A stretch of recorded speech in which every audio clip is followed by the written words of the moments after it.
Hi viewers, ஸ்ரீராமோட கதை கேளுங்க. High court ஜட்ஜும் அவரோட மனைவி மற்றும் 5 வயது சிறு மகனோட 3 பேரும் கார்டனில் சந்தோஷமாக கிரிக்கெட் விளையாண்டுக்கிட்டு இருக்காங்க. அங்கே ராபர்ட்ன்ற கடத்தல்காரன் ஜட்ஜோட நண்பராக அவங்கள சந்திக்க வராரு. ஒரு நாள் ராபர்ட் ஜட்ஜோட சிறு பையன் விஜயை கடத்திட்டு போய் கட்டி போட்டு தனக்கு சாதகமாக தீர்ப்பு சொல்லு, இல்லைன்னா உன் பையனை கொன்னுடுவேன்னு மிரட்டுறாரு. ஆனால் ஜட்ஜ் அதுக்கு மறுக்கிறாரு. சின்ன பையன் விஜய் கண் முன்னாடியே அவங்க அப்பா அம்மாவை கட்டி போட்டு கட்டையால் அடித்து இருவரையும் கொலை செஞ்சிடறாரு ராபர்ட். இறுதியாக அந்த சின்ன பையன் விஜயையும் கொலை செய்ய முயற்சிக்கிறாங்க. ஆனால் சிறுவன் விஜய் அங்கிருந்து தப்பிச்சு ஓடிப்போய் ஒரு காரில் விழுந்து தலையில் அடிபட்டு மயங்கி விழுந்துடுறான். அந்த காரில் வந்தவர் சிறு பையன் விஜயை தூக்கிட்டு போய் தன் சொந்த பிள்ளை போலவே வளர்க்குறாரு. அவருக்கு மஞ்சுன்ற ஒரு பெண் குழந்தையும் இருக்கு. விஜய் மற்றும் மஞ்சு இருவரும் அண்ணன் தங்கைகளாக ரொம்பவே பாசமாக வளர்ந்து பெரியவங்களும் ஆயிடுறாங்க. விஜயோட வளர்ப்பு அப்பா மருத்துவமனையில் இருந்து மருத்துவம் பார்த்துக்கிட்டு இருக்காரு. அவருக்கு பதிலாக அனைத்து தொழில் வேலைகளையும் விஜயே முதலாளியாக இருந்து பார்த்துக்கிட்டும் வராரு. விஜய் கிட்ட அவர் வளர்ப்பு அப்பா ஒரு நாள் அவன் சிறு வயது உண்மைகளை பற்றி சொல்கிறாரு. தலையில் அடிப்பட்ட வேலை விஜய்க்கு சிறு வயதில் நடந்தது எதுவுமே ஞாபகம் இல்லை. ஒரு நாள் பார்ட்டியில் டான்ஸ் ஆடிட்டு இருந்த விஜய் இரவு மணி 9 ஆனதும் பௌர்ணமின்றதால வீட்டுக்கு அவசர அவசரமாக போகிறாரு.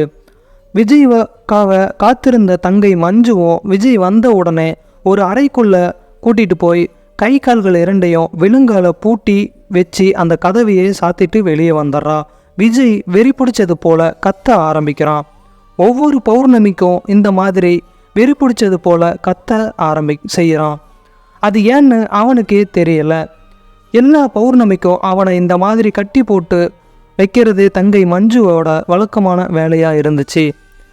பட்டம் படித்து முடித்து சித்ரா பத்திரிகையில் வேலைக்கு சேர்றா.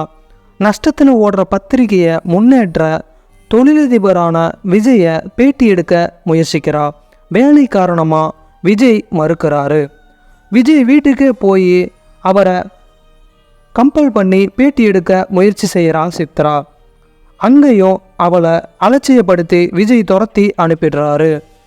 இதனால் கோபம் கொண்ட சித்ரா பத்திரிகையில் விஜய் 1 லட்சம் ஹாஸ்பிட்டல் செலவுக்கு டொனேஷன் பண்ணுறாருன்னு பொய்யான தகவலை எழுதி பரப்புறா.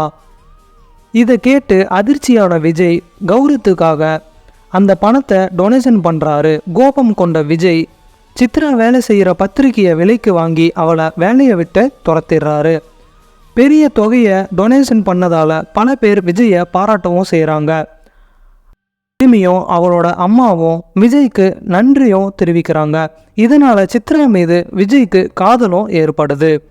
விஜய் சித்ரா இருவரும் காதலிக்கவும் செய்கிறாங்க. விஜய் சித்ராவோட அம்மா கிட்ட திருமணத்துக்கு அனுமதி கேட்க அவங்க வீட்டுக்கு போயிருக்காரு. அப்போது அங்கே இருந்த சித்ராவின் அப்பாவை பற்றி தெரிஞ்சுக்கிறாரு.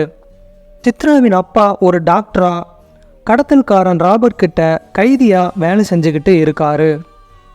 விஜயோட தங்கை மஞ்சுவும் ஒரு ஃபோட்டோகிராஃபரை காதலிக்கிறா. மஞ்சு தனியாக இருந்தபோது அவளை ராபர்ட் ஆளுங்க கொலை செஞ்சிடறாங்க. மஞ்சுவோட உடல் உறுப்புகளை சித்ராவின் அப்பா மூலமாக ஆப்ரேஷன் செஞ்சு அதை வெளிநாடுகளுக்கு விற்க மஞ்சுவோட உடலை கடத்திட்டு போகிறாங்க. அன்று பௌர்ணமின்றதுனால விஜய்க்கு வெறி பிடிச்சிருது. ராபர்ட்டோட ஆட்களை அடித்து துவைச்சிட்றாரு. விஜய்க்கு தலையில் அடிபட்டு மயங்கி விழுந்துடுறாரு. சிறு வயதில் நடந்த அப்பா அம்மா கொலை ஞாபகத்துக்கு வருது. அதே ராபர்ட் தான் இப்போது தன் உடன்பிறவா சகோதரி மஞ்சுவையும் கொலை பண்ணியிருக்கான் அப்படின்றதையும் விஜய் தெரிஞ்சுக்கிறாரு. ராபர்ட் சித்ராவை மிரட்டி விஜயை டான்ஸ் கிளப்புக்கு கூட்டிகிட்டு வர சொல்கிறாரு. விஜயையும் சித்ரா டான்ஸ் கிளப்புக்கு கூட்டிகிட்டு போகிறா. அங்கே ராபர்ட்டோட ஆட்கள் விஜயை கொலை செய்ய முயற்சிக்கிறாங்க. விஜய் எல்லோரையும் அடித்து போட்டு அதில் ஒருத்தரை அப்ரூவராகவும் மாற்றிடுறாரு. ஆனால் அந்த அப்ரூவரையும் ராபர்ட்டோட ஆள் ஒருத்தன் மாறு வேஷத்தில் வந்து கொலை செஞ்சிடறான். ராபர்ட் 40 சிறு குழந்தைகளை கடத்தி அவங்கள கொலை செஞ்சு அவங்களோட கண்களை கடத்தி வெளிநாட்டுக்கு விற்க முயற்சிக்கிறான். ஆனால் விஜய் அங்கே வந்து அவங்க ஆளுங்களையெல்லாம் அடித்து போட்டு குழந்தைங்களைய காப்பாற்றிடுறாரு. தன் சொந்த பொண்ணான சித்ராவின் கண்களையே ஆப்ரேஷன் பண்ணி எடுக்க போகிறாரு சித்ராவின் அப்பா. அதையும் விஜய் தடுத்துடுறாரு. இறுதியாக தப்பிச்சு ஓடைய ராபர்ட்டை அடித்து போலீஸில் பிடிச்சி கொடுத்துட்றாரு. அதன் பிறகு விஜயும் சித்ராவும் எப்பயும் போல் காதல் டூயட் பாடிட்டு போகிறாங்க. அதோட படமும் முடியுது.